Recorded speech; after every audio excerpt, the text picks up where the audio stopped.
ایک شخص بڑے اخلاص کے ساتھ، بڑی توجہ کے ساتھ، لوگوں کے سامنے بڑے انہماک کے ساتھ وضو بھی کرے، نماز کے لیے بھی کھڑا ہو اور ارادہ اس کا دکھاوے کا ہو، بہت سا خرچ کر کے وہ حج بیت اللہ کی سعادت کو جائے، عمرہ کرنے کے لیے حرمین شریفین کا سفر بھی کرے، صدقات و خیرات بھی کرے، لوگوں کی دل جوئی بھی کرے، لوگوں کے ساتھ وہ حسن سلوک بھی کرے، لیکن اس کے اندر اس کی رضا، اس کی خواہش اللہ کی رضا کی نہ ہو، کیا اس نے پایا؟ نبی اکرم صلی اللہ تعالیٰ علیہ وآلہ وسلم نے فرمایا کچھ لوگ صبح قیامت اپنی نیکیوں کے ساتھ اپنے رب کریم کی بارگاہ میں حاضر ہوں گے، ان کے پاس ایک ذخیرہ موجود ہے نیکیوں کا، وہ اللہ کی بارگاہ میں وہ نیکیاں لے کے جب پہنچیں گے تو رب کریم فرمائے گا انہیں لے جاؤ، اور ان لوگوں سے جا کے ان نیکیوں کا اجر طلب کرو جن کو دکھانے کے لیے تم نے یہ نیکیاں کی تھی۔ اگر تم خالص میرے لیے یہ نیکیاں کرتے تو میں ضرور اپنی رحمت سے تمہیں اس کا اجر عطا کرتا، لیکن تم نے چونکہ میرے لیے کی نہیں، تمہاری نیتوں میں کھوٹ تھا، ارادوں میں نقص تھا، تمہاری نیتوں میں کوئی اور بھی موجود تھا، لہذا جاؤ اور وہیں سے جا کے حصول ثواب کرو جہاں سے تم نے، جن کو دکھانے کے لیے تم نے یہ نیکیاں کی تھیں، لیکن اگر خالص اللہ کی رضا کے لیے نیکی کی جائے،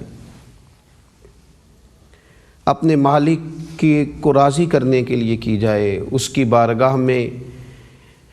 رجوع کرنے کے لیے کی جائے، اس کی رحمت کی امید رکھتے ہوئے خیر کی جائے، تو پھر عمل اگرچہ تھوڑا بھی ہو، پھر اس کے اندر اگرچہ مقدار کے لحاظ سے وہ کم بھی ہو، تو حضرت سیدنا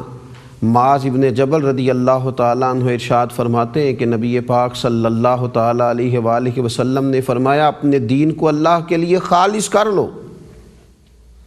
ریاکاری، تصنع، بناوٹ، دکھلاوا، اس سے اپنے آپ کو بچا لو،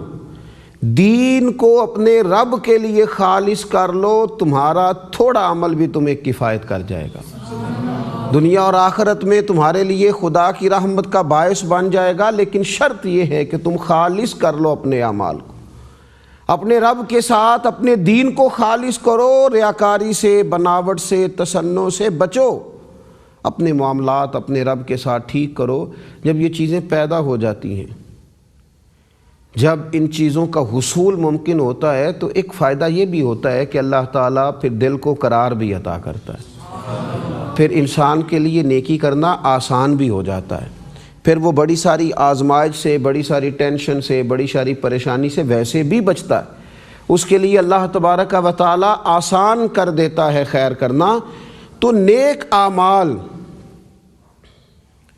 فقط اللہ کی رضا کے لیے۔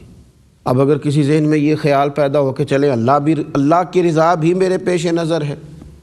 اور اگر تھوڑی سی میری دنیا میں بھی شہرت ہو جائے، بھائی ایک تو یہ ہے کہ خود بخود ہو جائے، آپ چاہ نہیں رہے تھے، آپ کا ارادہ نہیں تھا، آپ کے اندر یہ خواہش نہیں تھی کہ لوگوں کو پتہ چلے، اللہ تبارک و تعالیٰ نے فضل کیا۔ آپ دیکھیے نا، بڑے بڑے نیک لوگ جو ہیں وہ بڑی بڑی شہرت بھی رکھتے ہیں، بڑے بڑے صالحین ہیں اور ان کا بڑا مقام بھی ہے، صحابہ کو دیکھیے، اہل بیت کو دیکھیے، سب سے بڑھ کر انبیاء کرام علیہم السلام کو دیکھیے، اللہ نے ان کو بہت ساری شہرتوں سے، بہت ساری برکتوں سے بھی نوازا، لیکن خود بخود اگر ہو جائے تو پھر معاملہ الگ ہے۔ حضرت ابو ہریرہ رضی اللہ تعالیٰ عنہ نے عرض کیا تھا کہ یا رسول اللہ صلی اللہ تعالیٰ علیہ وسلم، میں نیکی کا کام کرتا ہوں تو لوگ میری تعریف کرتے ہیں، آپ اس پر کیا فرماتے ہیں؟ تو نبی پاک علیہ السلام نے فرمایا یہ تو تمہارے لیے دنیا میں ہی بشارت ہے، یہ تو خوشخبری ہے تمہارے لیے، اگر تم نیک کام کرتے ہو اور لوگ اس پر تمہارے لیے خیر کی گواہی دیتے ہیں تو یہ اچھی بات ہے، لیکن اگر اللہ تعالیٰ کے فضل سے ایسا خود بخود ہو جائے، چاہت نہ پیدا کی جائے، خواہش نہ پیدا کی جائے، اور اگر کوئی پیدا کرے تو اس پر بھی حضرت سیدنا ابو امامہ رضی اللہ تعالیٰ عنہ سے روایت ہے کہ نبی پاک علیہ السلام کی خدمت میں ایک شخص آیا تھا اور اس نے عرض کی یا رسول اللہ صلی اللہ تعالیٰ علیہ وسلم، اگر کوئی شخص اللہ کے راستے میں جہاد کرنے کے لیے نکلا اور اس کی نیت ثواب کی بھی ہے کہ اللہ مجھے اجر دے گا، اور ساتھ شہرت کی بھی نیت ہے کہ لوگ مجھے بہادر جان لیں گے، مجاہد سمجھ لیں گے، میرا نام بھی ہو جائے گا۔ دونوں ارادے پائے جاتے ہیں۔ تو عرض کی اس کے لیے بھی کچھ ثواب ہے، تو رسول اللہ صلی اللہ تعالیٰ علیہ وسلم نے واضح لفظوں میں فرمایا اس کے لیے کوئی ثواب نہیں۔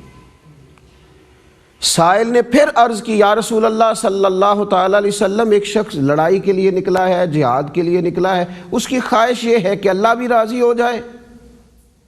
اور مخلوق میں بھی میری شہرت ہو جائے، تو اس بندے کو اجر ملے گا؟ تو حضور نے دوبارہ فرمایا کہ اس کے لیے کوئی اجر نہیں ہے۔ پھر عرض کی تیسری دفعہ، یا رسول اللہ صلی اللہ تعالیٰ علیہ وسلم، اگر کوئی شخص جہاد کے لیے نکلے، اللہ کے رستے میں لڑنے کے لیے، اور اس کی نیت میں دونوں چیزیں پائی جائیں کہ اللہ بھی راضی ہو جائے گا اور میری مخلوق کے اندر شہرت بھی ہو جائے گی، تو اسے اجر ملے گا؟ تو تیسری مرتبہ بھی حضور نے انہی لفظوں کے ساتھ فرمایا اس بندے کو کوئی اجر نہیں ملے گا۔ اجر اس شخص کو ملے گا، اجر اس شخص کو نصیب ہوگا جس میں خالصتاً نیت اپنے رب کو راضی کرنے کی ہوگی۔